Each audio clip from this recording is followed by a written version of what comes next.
셰익스피어의 4대 비극 중에 하나인 이 리어 왕이라는 작품이 있습니다.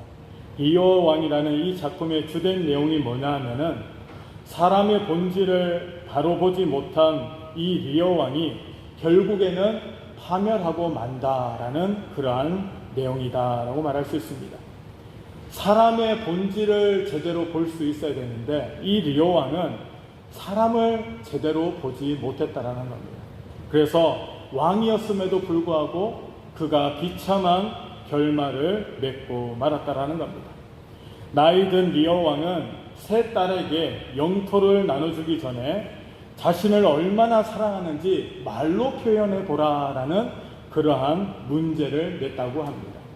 자신을 얼마나 사랑하는지, 아버지를 얼마나 사랑하는지 세 딸에게 표현해 보라라고 요구하였다라는 겁니다.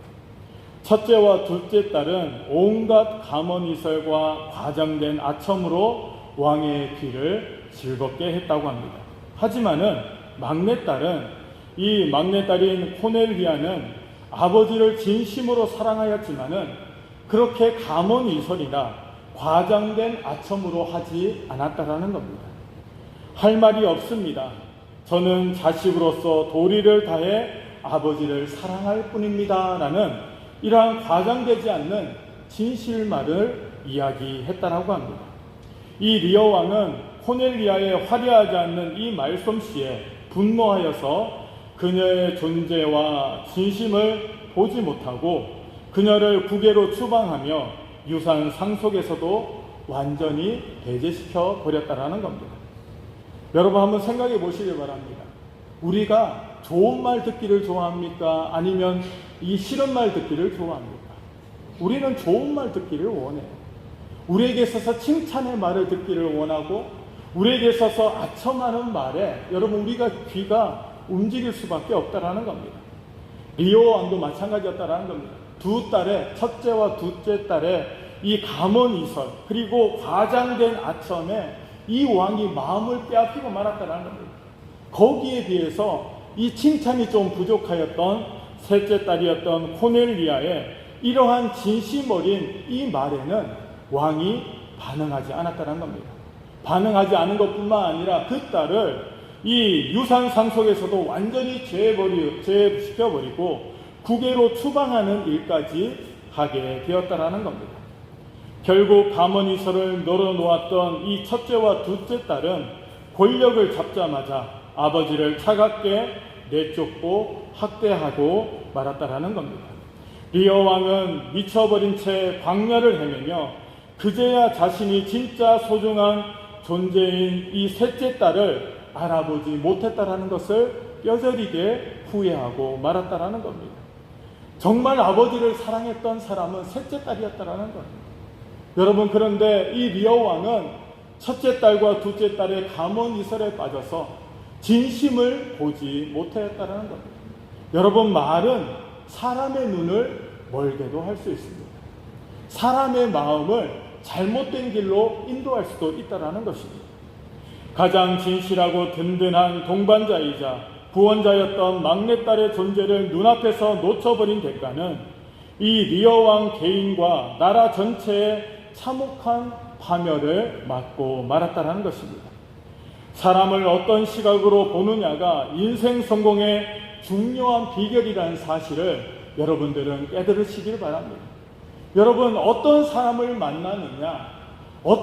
만나느냐가 우리 인생에 얼마나 중요한지 모릅니다. 여러분 그것보다 더 중요한 게 있는데 뭐냐 하면은 우리는 어떤 교회를 만났느냐 하는 것이라는 겁니다. 여러분 교회를 잘못 만나면 여러분 인생이 망가지는 것뿐만 아니라 그 영혼까지도 망가질 수밖에 없다라는 겁니다. 그래서 여러분 우리가 어느 교회를 선택하고 어느 교회에 출석하고 신앙생활을 하느냐 또 우리 주변에 어떠한 성도들이 있느냐 이것 또한 중요하다라고 말씀드릴 수가 있다라는 것입니다. 우리는 어떤 시각으로 인생을 바라보느냐 이 시각이 중요합니다. 여러분들은 사람을 어떤 시각으로 보고 있습니까? 많은 사람들이 사람의 겉모습을 많이 봅니다. 화려한 옷을 입고 화려한 액세서리를 하고 또한 좋은 차를 타고 아니면 좋은 집에 살면서 SNS를 보면은 너무나도 화려한 삶을 살아가고 있는 사람들이 얼마나 많은지 모릅니다. 여러분, SNS를 보면은 정말 허탈한 마음이 들 수밖에 없습니다. 거기에는 부족한 사람이 없어요. 거기에는 모자란 사람이 없습니다. 얼마나 많은 사람들이 화려한 삶을 사는지 모릅니다. 나는 오늘 저녁에 이거 먹었다 이러면서 사진을 찍어서 올립니다. 그러면 거기다 사람들이 좋아요를 얼마나 누른지 몰라요. 내가 먹어보지 못했던 것, 아니면 정말 먹음직스럽고 멋진 셰프들이 요리해주는 음식을 받아보는 그런 모습을 사진으로 찍어서 남기면 사람들이 거기다 놓고 좋아요를 막 누르고 있다는 겁니다. 왜 그렇습니까? 나도 그러고 싶다라는 거예요. 나는 비록 그렇지 못하지만은 나도 저러한 삶을 살고 싶다라는 생각에 그렇게 행동하고 있다라는 겁니다. 여러분, 많은 사람들이 눈에 보이는 것에 집착하면서 살아갑니다. 눈에 보이는 것이 전부라고 생각합니다. 그 사람이 가지고 있는 것, 그 사람이 소유하고 있는 것들, 이런 것들에 사람들의 마음이 빼앗길 수밖에 없다라는 겁니다. 그러면서 여러분, 좋은 사람도 만나지만은 대부분의 사람들이 어떤 사람을 만납니까? 사기꾼들을 만날 수밖에 없어요. 여러분, 이 땅에 얼마나 많은 사기꾼들이 있는지 모릅니다. 사기꾼들이 여러분 정말 멋진 모습으로, 정말 매너 있는 모습으로 우리에게 다가와서 여러분 감언이설을 한다라는 거예요. 얼마나 이 칭찬을 하는지 모릅니다. 칭찬을 하고 좋은 음식을 대접하고 여러분 정말 강과 쓸개도 모든 것들 다 빼어줄 것처럼 그렇게 행동을 한다는 거예요. 그리고 그 사람에게 이 믿음을 얻었을 때 여러분 그때 어떻게 합니까? 사기꾼들이 뒤통수로 그냥 쳐버린다는 거예요. 여러분 그렇지 않습니까? 자기가 원하는 것을 얻기 전까지는 여러분 모든 것을 다 해줄 것처럼 이야기합니다. 특히 연애할 때 그렇지 않습니까?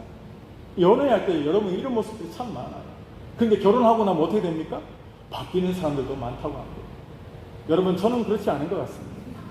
여러분들은 어떤지 잘 모르겠지만 여러분 사람이 일관적이어야 되는데 여러분 사람이 겉과 속이 똑같아야지만이 다른 사람이라고 생각합니다. 여러분 뭔가를 얻기 위해서 끊임없이 자기를 치장하고 자기를 드러내고 하는 사람들은 여러분 언젠가는 본성이 드러날 수밖에 없다라는 겁니다. 그러한 가운데서 우리는 그러한 사람들을 만났을 때 많은 실수를 할 때가 많습니다. 그 사람은 정말 믿을 만한 사람이야. 그 사람은 정말 평생을 같이 갈 만한 사람이야. 그렇게 생각하고 만났던 사람이 때로는 우리에게 가장 큰 아픔을 주는 사람들도 얼마나 많은지 모릅니다. 왜 그렇습니까? 사람을 외모로 보았기 때문이라는 사실입니다. 하지만 오늘 성경은 우리에게 뭐라고 말씀하십니까? 사람을 외모로 판단하지 말라라고 분명히 말씀하고 계신다는 겁니다. 오늘 하나님께서는 사무엘에게 말씀하시기를 내가 사울을 버렸다 하시고 이새의 아들 중에 하나를 기름 부어 왕으로 세우라라고 사무엘에게 명령하셨다라는 겁니다. 하나님께서 이스라엘의 첫 번째 왕으로 사울을 선택하셨습니다. 그리고 사울에게 기름을 붓고 나라와 백성을 맡기셨습니다. 처음에 사울은 하나님 말씀에 순종하는 사람이었습니다. 겸손한 사람이었습니다. 그런데 시간이 가면 갈수록 그 사람의 본성이 나타나게 되었다는 겁니다. 하나님을 의지하지 않고 말씀에 순종하지 않고 자꾸만 사람들의 말에 귀를 기울입니다.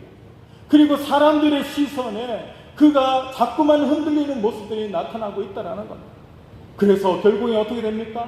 결국에는 하나님의 말씀보다는 사람의 말에 귀를 기울이는 왕이 되고 말았다는 겁니다. 이러한 이 사울 왕을 하나님께서 어떻게 하셨습니까? 성경 말씀에 보니 사울 왕을 버리셨다라고 말씀하고 계십니다. 그리고 나서 어떻게 하십니까? 이 이새의 아들 중 하나를 내가 기름을 부어 왕으로 삼겠다라고 지금 사무엘에게 말씀하고 계신다는 겁니다. 이 명령을 받은 사무엘이 이새의 집에 들어가서 이새의 아들들을 선을 보게 됩니다. 제일 먼저 맏아들이었던 엘리압을 보고 그는 마음에 쏙 들었다라고 이야기합니다. 그렇지만 하나님께서는 뭐라고 말씀하십니까? 내가 사람을 보는 것은 사람과 같지 않다라고 말하시면서 외모를 보지 말라라고 말씀하고 계십니다. 이세의 첫째 아들인 이 엘리압은 이 사무엘이 보기에 아주 인물도 훤칠하고 키도 크고 정말 왕으로서 합당할 만한 그러한 외모를 갖췄던 것 같습니다. 그러자 이 사무엘은 보자마자 이 엘리압 첫째가 하나님이 택하신 이 사울왕을 대신하여서 이스라엘의 왕이 될 사람이구나라고 여겼다라는 것입니다. 하지만 하나님께서 뭐라고 말씀하십니까? 아니다라고 말씀하셨습니다. 엘리압은 아니다라고 말씀하십니다. 이 사무엘은 엘리압의 겉모습을 보고 이 엘리압을 왕으로 삼으려고 했지만은 하나님은 단호하십니다. 아니다라고 분명하게 말씀하고 계신다는 겁니다. 그러시면서 하나님이 뭐라고 말씀하십니까? 사람은 외모를 보지만은 나는 외모를 보지 않는다라고 말씀하십니다. 하나님은 무엇을 보십니까? 중심을 보신다고 말씀하고 계십니다. 첫째에서부터 일곱째까지 모든 아들들을 선을 보게 됩니다. 그렇지만 하나님께서는 아니다라고 자꾸만 말씀하셨다라는 겁니다. 그리고 나서 사무엘이 이새에게 뭐라고 이야기합니까? 다른 이제 남은 아들이 없습니까? 라고 물었다라는 겁니다. 그러자 그때서야 이새가 뭐라고 이야기합니까? 이 막내가 있는데 그 막내는 아직도 나이도 어리고 그 막내는 저기 들판에 가서 양을 치는 이 목동으로 일하고 있습니다 라고 그렇게 대답하였다라는 겁니다. 그러자 이 사무엘이 뭐라고 이야기합니까? 빨리 그 아들을 데리고 오십시오. 내가 그 아들을 보기 전에는 음식을 먹지 않겠습니다 라고 말하였다라는 겁니다. 여러분, 그때서야 부랴부랴 이 막내 아들을 이 사무엘 앞에 대령하게 됩니다. 그리고 나서 어떻게 됩니까? 그때서야 이 사무엘은 하나님의 뜻을 알게 되었다라는 겁니다. 그 전에 있던 첫째로부터 일곱째 형들도 훌륭한 사람들이었지만은 이 다윗을 보는 순간에 다윗이야말로 하나님이 선택한 하나님의 왕이구나 라고 그렇게 생각하게 되었다라는 것입니다. 여러분, 이 다윗은 그때 10대의 나이였다라는 겁니다. 아직도 나이도 어리고 왕으로서 갖춰야 될 덕목이나 이 외모적인 부분들도 부족했다라는 겁니다. 하지만 하나님은 다윗의 무엇을 보셨습니까? 중심을 보셨다는 겁니다. 그리고 이 다윗이 장차 이스라엘의 왕이 될 것이다 라고 사무엘에게 말씀해 주셨다라는 겁니다. 여러분, 하나님이 사람을 보는 눈은 사람들과 분명히 다를 수밖에 없습니다. 왜 그렇습니까? 우리 인간의 능력에는 한계가 있기 때문이랍니다. 우리는 사람을 보면 여러분 그 사람의 속마음을 읽을 수 없습니다. 여러분, 만약 제가 여러분들의 속마음을 읽을 수 있었다면 얼마나 좋겠습니까? 여러분들이 무슨 생각을 하고 있고 나에게 대해서 속으로 뭐라고 생각하고 있는지 그것을 안다면 여러분 어떻게 해야 되겠습니까? 내가 거기에 맞춰서 행동을 하겠죠? 여러분들이 좋아하는 말만 할 수가 있겠죠? 여러분들의 기분을 맞출 때 여러분 너무나도 잘 맞출 수 있는 그런 자신이 있다는 거예요. 근데 여러분 그렇게 하지 못한다는 거예요. 왜 그렇습니까? 인간의 마음을 인간이 읽을 수 없습니다. 여러분들이 지금 교회에 나와서 예배를 드리는 자리에 앉아 있지만은 여러분들이 저를 쳐다보고 있고 말씀을 듣는 것처럼 보이지만은 여러분들이 지금 무슨 생각하고 있는지 저는 알지 못합니다. 웃으면서 정말 은혜 받을 진지한 얼굴로 저를 쳐다보고는 있지만은 여러분, 제가 여러분들의 속마음까지는 다 알지 못한다는 거예요. 웃으면서 오늘 목사님 또 설교 길어지겠구나 이런 생각도 할 수도 있고, 여러분 그렇지 않습니까? 언제 끝나나 빨리 좀 끝나면 좋겠는데 오늘 점심 식사 메뉴는 뭘까? 이런 생각을 하는 분들도 계실 수 있다는 겁니다. 여러분, 저는 알지 못합니다. 그래서 여러분들이 웃으면서 은혜 받은 표정을 받으면 여러분 저는 얼마나 힘이 나는지 모릅니다. 근데 그게 착각일 수도 있다는 겁니다. 왜 그렇습니까? 저는 여러분들의 마음을 알지 못한다는 겁니다. 여러분, 또 한 가지가 있습니다. 인간은 현재만 보기 때문이라는 거예요. 여러분, 왜 우리들이 사람을 제대로 보지 못하는가? 현재에 있는 모습만 보고 있기 때문이라는 사실. 여러분, 하나님은 어떤 분이십니까? 하나님은 과거와 현재와 미래를 다 내다보시는 하나님이시라는 겁니다. 여러분, 하나님은 모든 것을 다 알고 계신다는 것입니다. 그래서 그 사람이 어떻게 될지 하나님이 이미 알고 계신다는 겁니다. 그래서 여러분, 하나님은 사람에게 속지 않으신다는 겁니다. 하나님은 결코 사람에게 속지 않으십니다. 하나님은 그 마음 깊은 곳에 있는 것까지 모두 다 감찰하시는 하나님이시라는 것입니다. 여러분, 오늘 본문 말씀에 보면 하나님은 무엇을 보신다고 말씀하십니까? 우리의 중심을 보고 계신다라고 말씀하십니다. 여러분, 그렇다면 과연 중심은 무엇이겠습니까? 중심은 한마디로 마음인데 그 마음은 구체적으로 무엇을 말씀하고 계시겠습니까? 오늘 성경은 우리에게 크게 세 가지로 말씀하고 계십니다. 하나님께서 우리를 보고 계시는데 무엇을 보고 계시느냐? 하나님을 향한 믿음을 말씀하고 계신다는 겁니다. 우리 하나님이 보시는 것은 사람의 중심, 마음의 중심 중에 가장 중요한 하나님을 향한 믿음을 보고 계신다는 겁니다. 여러분, 하나님이 우리를 뭘 보십니까? 믿음을 보신다는 겁니다. 우리의 겉모습을 하나님 보시는 것이 아닙니다. 그래도 오늘 교회에 나오니까 여러분, 평소에 입지 않고 있던 좋은 옷들을 꺼내 입어서 여러분, 멋지게 본인들을 보면은 잘 꾸미고 오셨을 거라 생각합니다. 만약에 목사가 예배를 인도하러 이 강대상에 섰는데 목사가 깨재재한 옷을 입고 여러분, 그러한 모습으로 나왔다면 여러분 어떻게 생각했습니까? 그렇다면은 그 목사의 모습, 겉모습을 보고 성도님들이 다 실망할 수밖에 없다는 겁니다. 아니, 목사님이, 말씀을 선포하시는 목사님이 옷을 좀 제대로 입고 나오셔야 되는데 어떻게 저런 옷을 입고 말씀을 선포할 수가 있는가? 그렇게 생각할 수밖에 없다라는 것입니다. 그래서 여러분, 사람들은 겉모습을 중요하게 생각한다는 겁니다. 교회에 나올 때도 겉모습을 중요하게 여깁니다. 좋은 옷을 입고 액세서리를 하고 정말 보면은 제일 좋은 모습으로 하나님 앞에 나오려고 하는 우리들의 모습이라는 겁니다. 하지만 더 중요한 것은 뭡니까? 하나님을 향한 믿음을 준비하고 주님 앞에 나와야 한다는 것입니다. 하나님의 약속을 얼마나 믿고 의지하고 있으십니까? 하나님의 능력을 얼마나 여러분들은 의지하면서 살아가고 계십니까? 하나님이 정말로 살아계신 하나님이요, 그 사실을 생활 속에서 믿고 의지하고 여러분들 살아가고 계십니까? 이것을 제일 중요하게 보시는 분이 바로 하나님이시라는 겁니다. 여러분들이 어떠한 믿음을 가지고 있느냐, 여러분들이 무슨 옷을 입고 주님 전에 나왔느냐, 이것보다도 여러분들이 어떠한 마음가짐을 가지고 주님 전에 나왔느냐, 이것을 보시는 하나님이시다라고 말씀하고 계십니다. 오늘 이 하나님께서 다윗을 보실 때 하나님께서는 다윗의 마음을 보셨다라고 말씀하십니다. 이 사무엘상 17장의 말씀에 보면은 다윗이 골리앗과의 전투하는 장면이 나옵니다.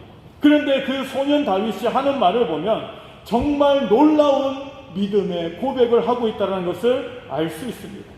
사무엘상 17장 34절에서 37절 말씀에 보면 다윗이 사울 왕에게 이렇게 말합니다. 제가 양을 칠 때 사자와 곰도 쳐부수며 양들을 지켰습니다. 살아계신 하나님이 저를 짐승의 발톱에서 건져내셨듯이 저 무례한 블레셋의 거인 골리앗의 손에서도 반드시 저를 건져내실 것입니다 라고 당당하게 사울 왕 앞에서 선포하는 모습이 나오고 있다는 겁니다. 여러분, 지금 이 블레셋과 이스라엘이 전투하는 가운데 블레셋에서는 누가 나왔습니까? 거인인 골리앗이 나왔습니다. 골리앗 장군이 나왔다는 겁니다. 보기에도 어마어마하게 크고 그가 가지고 있는 무기를 보면은 여러분, 그 앞에서 바로 설 수 있는 사람이 없을 만큼 어마어마한 능력을 지닌 골리앗 장군이 앞에 나왔다는 겁니다. 그리고 이스라엘은 누가 나왔습니까? 아무도 골리앗 장군과 싸워서 겨룰 만한 사람이 없었다라는 겁니다. 외모로 보기에는 골리앗 장군을 상대할 만한 그러한 장군이 없었다는 겁니다. 물론 사울 왕에게는 여러 장수들이 있었습니다. 싸움에 능한 장수들이 있었지만은 그 장수들조차도 블레셋의 골리앗과 대적해서 싸울 만한 그러한 장수는 없었다는 겁니다. 그러니까 어떻게 합니까? 이 골리앗이 여호와 하나님을 막 욕하기 시작합니다. 저 겁쟁이 이스라엘, 나와 싸워서 이룰 만한 그러한 장수도 없고, 당신들이 의지하는 하나님은 나를 상대할 만한 그러한 용사도 보내주지 않는 그러한 하나님이다. 골리앗이 하나님을 욕하고 이스라엘 백성들을 욕하기 시작했다는 겁니다. 그런 가운데 어느 누구도 이 골리앗을 상대하고자 한 용기를 낼 수 있는 사람이 단 한 사람도 없었다는 겁니다. 하지만 여러분, 다윗은 어떻게 했습니까? 그 소리를 듣자마자 내가 나가겠습니다, 자원하여 나갔다라는 겁니다. 그때 다윗은 키가 큰 그러한 성인의 몸이 아니었습니다. 여러분, 아직도 10대의 작은 몸을 가지고 있었던 이 다윗의 모습이었다는 겁니다. 그가 했던 것이 뭡니까? 아버지가 맡겨주신 양들을 지키는 일을 했다는 겁니다. 그렇지만은 이 다윗은 어떻게 했습니까? 이 양을 치면서 때로는 늑대들이 찾아오고 때로는 맹수들이 찾아올 때 그 맹수들이 양을 물고 가는 것을 그냥 두지 않았다는 겁니다. 쫓아가서 그 맹수들의 입을 벌리고 그 안에 있던 양들을 구해낼 만큼 이 다윗은 용맹했다라는 겁니다. 이 용맹함을 누가 주셨습니까? 하나님이 주셨다는 겁니다. 그러한 가운데 다윗은 하나님을 욕하는 이 블레셋의 이 장수 앞에서도 결코 두려워하지 않았다라는 겁니다.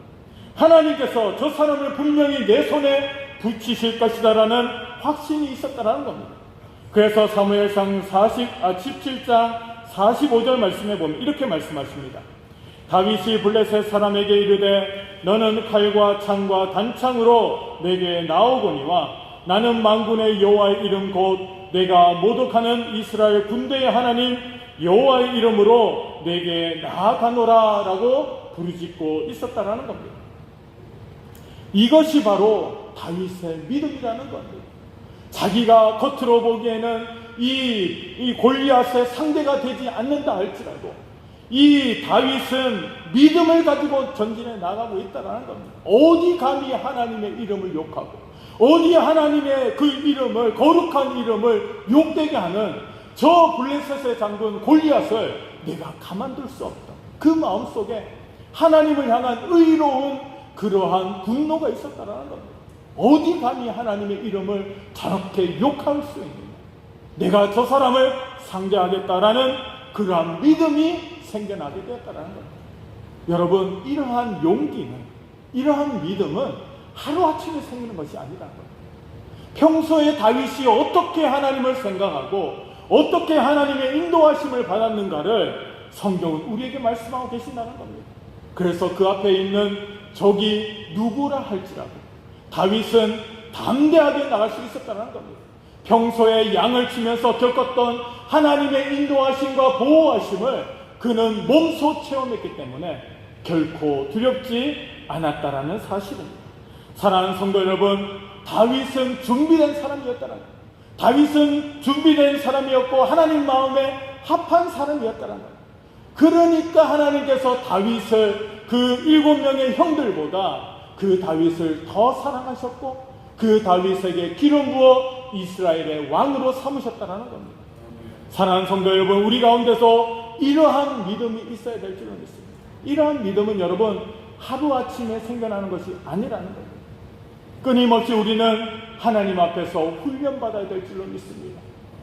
다윗이 벌판에서 양을 지키면서 훈련받았던 것처럼 그곳에서 물맷돌 던지는 연습을 수없이 하였던 것처럼 우리도 하나님의 전에서 예배를 드림을 통하여서 기도함을 통하여서 말씀을 통하여서 우리는 오늘도 잘 훈련된 믿음의 백성들이 되어야 할 줄로 믿습니다. 그때 우리가 하나님의 때가 되면은 우리는 다윗과 같이 귀하게 쓰임받는 백성이 될 줄로 믿습니다. 사랑하는 성도 여러분, 하나님 앞에 잘 훈련받고 하나님 앞에 귀하게 쓰임받는 믿음의 성도들 되시기를 주님의 이름으로 축원합니다. 두 번째로는 하나님이 보시는 중심은 겸손과 순종이었다라고 말씀하십니다.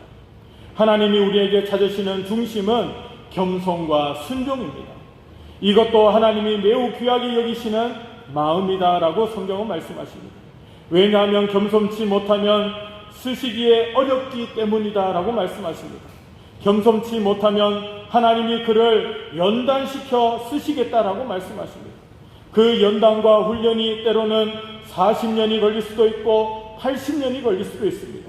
어떻게 하든 하나님은 겸손의 그릇에 이 맞추어졌을 때 사람을 사용하시는 하나님이시라는 것입니다. 여러분, 하나님께서 왜 사울을 버리셨다라고 말씀하십니까?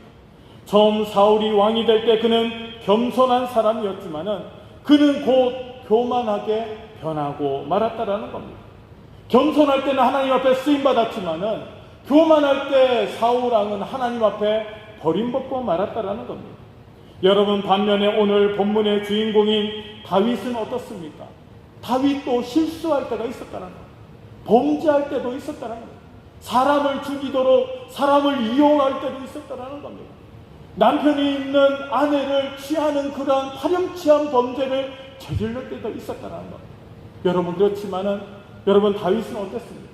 다윗은 겸손했다는 겁니다. 하나님께서 선지자를 보내서 죄악을 지적할 때는 어떻게 하셨습니까? 다윗은 하나님 앞에 엎드렸습니다. 여러분, 베개가 젖을 만큼 눈물 흘리면서 회개했다라는 겁니다. 여러분, 회개는 무엇을 의미합니까? 하나님 앞에 나의 죄악됨을 고백하는 자의 모습이라는 겁니다. 엎드렸다라는 겁니다. 그것은 무엇을 의미합니까? 겸손의 모습이 나타나고 있다라는 겁니다. 여러분, 하나님은 어떤 사람을 사용하신다라고 성경은 말씀하십니다. 오늘도 하나님께서는 겸손한 사람을 주의 일에 사용하시겠다라고 말씀하고 계십니다. 여러분, 다윗은 겸손한 사람이었습니다. 겸손한 자로서 하나님의 뜻을 온전히 이룰 수 있는 큰 그릇의 사람이 될 수 있었다라고 성경은 말씀하고 계십니다. 여러분, 우리 이 시간 한번 따라해 보기를 원합니다. 겸손은 하나님의 은혜를 담을 수 있는 그릇이다. 다시 한번 하겠습니다. 겸손은 하나님의 은혜를 담을 수 있는 그릇이다. 믿습니까? 아멘. 그렇습니다. 여러분, 하나님의 은혜를 받기 위해서는 우리의 그릇이 커야 된다는 거예요. 우리의 그릇이 종지만 한 거예요. 하나님의 은혜를, 큰 은혜를 받기를 원합니다. 근데 여러분, 한번 생각해 보십시오. 내 믿음의 그릇이 요만한데 아무리 하나님께서 큰 은혜를 부어주셔도 여러분, 은혜를 요거밖에 받지 못하는 우리의 모습이라는 거예요. 그래서 어떻게 해야 됩니까? 우리는 이 은혜를 받을 그릇을 키워야 된다. 그릇을 키워야 된다. 어떻게 키웁니까? 오늘 성경 말씀에 보면은 겸손을 통하여서 이 그릇을 키울 수 있다라는 겁니다. 하나님의 은혜는 오늘도 하늘에서부터 우리에게 임하고 계신다라고 말씀하십니다. 그런데 여러분, 우리가 은혜 받을 준비가 안 돼 있으면, 은혜 받을 그릇이 안 됐으면 어떻게 됩니까? 그 은혜를 다 쏟아버린다는 거예요. 여러분, 은혜 받기를 사모한다면은 우리는 먼저 은혜 받을 만한 그릇을 만들어야 될 줄로 믿습니다. 야고보서 4장 6절 말씀에 보면, 그러나 더욱 큰 은혜를 주시나니 그러므로 일렀으되 하나님이 교만한 자를 물리치시고 겸손한 자에게 은혜를 주신다 하였느니라 라고 말씀하십니다. 여러분, 교만한 자를 어떻게 하신다고요? 물리치신다는 거예요. 여러분, 하나님께서 물리치시는 자는 교만한 자라는 거예요. 반대로 겸손한 자에게는 하나님이 은혜를 채워주시겠다라고 말씀하고 계십니다. 사랑하는 성도 여러분, 오늘도 우리는 겸손한 자가 되어야 될 줄 알겠습니다. 여러분, 우리가 언제 겸손합니까? 어려울 때 우리는 겸손해질 수밖에 없어요. 우리는 여러분, 잘 나가면은 겸손하지 못합니다. 어깨에 힘이 들어갑니다. 여러분, 좀처럼 변하지 않는 사람도 일이 잘 풀리기 시작하면 그때부터 사람이 변하죠. 여러분, 너무나도 겸손하던 그 목사님이 일이 잘 풀리고 교회가 부흥하니까 어떻게 되는 줄 아십니까? 겸손이 사라지고 교만함이 나타나요. 그러면 어떻게 됩니까? 하나님의 은혜가 임하지 않는다는 거예요. 그 어렵고 힘들 때 하나님만을 의지하고 기도하고 성도를 사랑하던 그 목사님이 잘 되고 잘 풀리니까 여러분, 교만해지니까 어떻게 됩니까? 하나님의 은혜가 떠난다는 거예요. 여러분, 우리 교회는 어떻습니까? 우리 교회는 교만한 교회입니까? 겸손한 교회입니까? 여러분 보시기에 이 손 목사는 어떤 사람입니까? 여러분 겸손한 사람입니까? 아니면 여러분 이 누구보다도 교만한 사람입니까? 여러분 이 손 목사를 위해서 기도해 주셔야 됩니다. 겸손한 주의 종이 될 수 있도록 기도해 주셔야 된다. 여러분 제가 잘 되면은 저도 아마 교만해질 겁니다. 여러분 제가 교만하면 어떻게 됩니까? 여러분들도 따라서 교만해진다. 교만한 자를 하나님이 어떻게 하신다고 말씀하십니까? 물리치신다. 물리치신다. 여러분 하나님 앞에서 물리침을 당하는 자는 어떻게 되겠습니까? 망하는 것밖에 없다라는 것. 여러분 오늘도 우리는 겸손해야 될 줄 믿습니다. 우리가 어려울 때 겸손했던 우리들의 모습을 기억해야 될 줄로 믿습니다. 하나님의 은혜를 받고 이 어려움에서 우리가 건진받았을 때 하나님이 우리에게 베풀어 주신 그 은혜와 그 사랑을 우리는 항상 기억하면서 살아가야 될 줄로 믿습니다. 여러분 우리 교회가 처음 시작할 때 어떻게 시작한 줄 아십니까? 작은 소수의 인원들이 모여서 상가교회에서 여러분 시작되었다는 겁니다. 하나님의 은혜로 하나님께서 오늘날까지 인도해 주신 것은 여러분 뒤돌아보면 사람의 능력이 아니었다는 겁니다. 여러분 원로 목사님 한 분의 노력이 아니었다는 겁니다. 정말 하나님이 이끌어 주시고 하나님이 역사하시는 그 은혜 가운데 우리 교회가 오늘까지 존재할 수가 있었다는 겁니다. 여러분 겸손해야만 합니다. 하나님께서는 오늘도 교만한 자를 꺾으십니다. 교만한 자를 물리치시지만은 겸손한 자에게는 은혜를 주시겠다라고 약속하고 계십니다.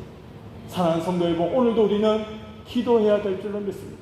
하나님 마음에 합한 자, 하나님의 마음에 합한 자는 겸손한 자라는 것을 알고 오늘도 우리는 하나님 앞에 겸손한 삶을 살아갈 수 있는 믿음의 성도 되시기를 주님의 이름으로 축원합니다. 세 번째로 하나님이 보시는 중심은 사명을 감당할 마음을 말씀하신다라고 말씀하십니다. 한마디로 하나님은 그 사람의 소명을 보신다라는 겁니다.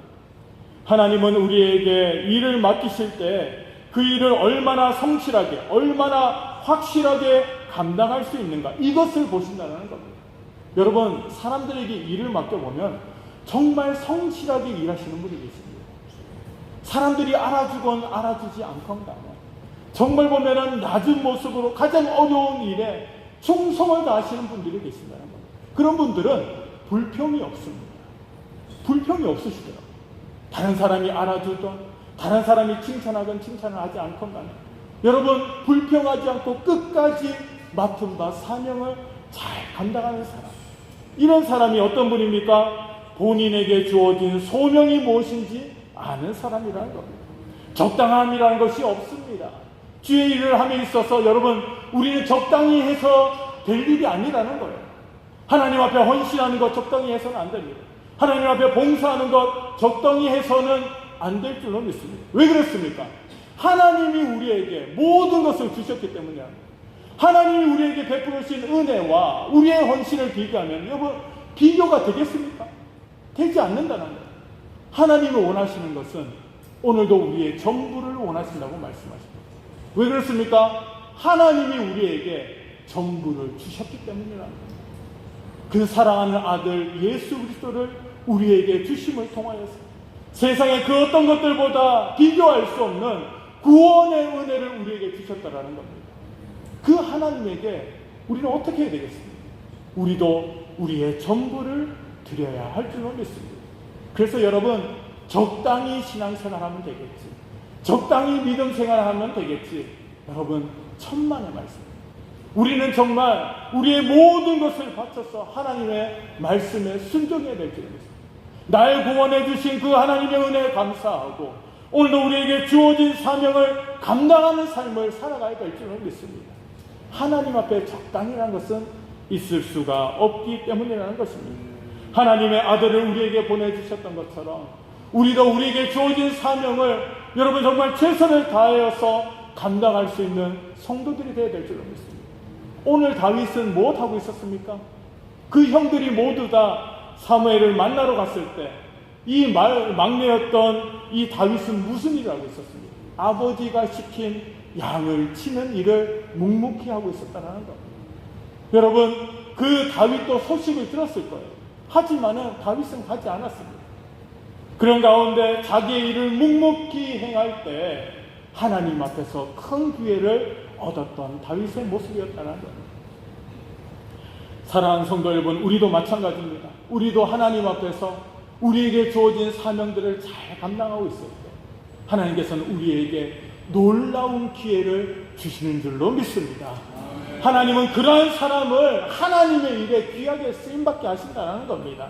겉이 화려하고 사람들에게 이목을 받고 이러한 사람을 들어서 하나님이 하나님의 일에 사용하시는 것이 아니라 오늘도 나의 삶의 현장에서 묵묵히 나에게 주어진 사명들을 감당하고 하나님 앞에 기도하고 하나님의 도우심을 바라는 자, 하나님만을 의지하며 나아가는 자들에게 하나님께서는 하나님의 놀라우신 은혜의 기회를 주시겠다라고 말씀하고 계신다는 겁니다.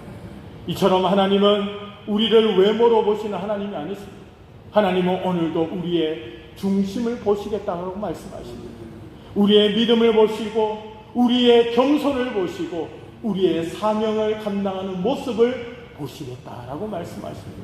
여러분, 다윗과 같이 우리에게 주어진 이 사명들을 잘 감당하고 묵묵히 믿음의 길을 걸어갈 때 하나님께서는 우리에게 놀라우신 은혜를 베풀어 주실 것이고 우리에게 놀라운 축복으로 채워 주실 줄로 믿습니다. 사랑하는 성도 여러분, 오늘 우리는 다윗과 같이 하나님의 마음에 합한 자들이 되어야 할 줄로 믿습니다. 하나님은 오늘도 우리의 중심을 보고 계심을 알고 우리는 오늘도 하나님의 마음에 합한 자들, 정말 믿음으로 또한 겸손한 모습으로 사명을 감당하는 그러한 사명자로서의 믿음의 길을 잘 걸어갈 수 있는 우리 성도님들 되시기를 주님의 이름으로 축원합니다.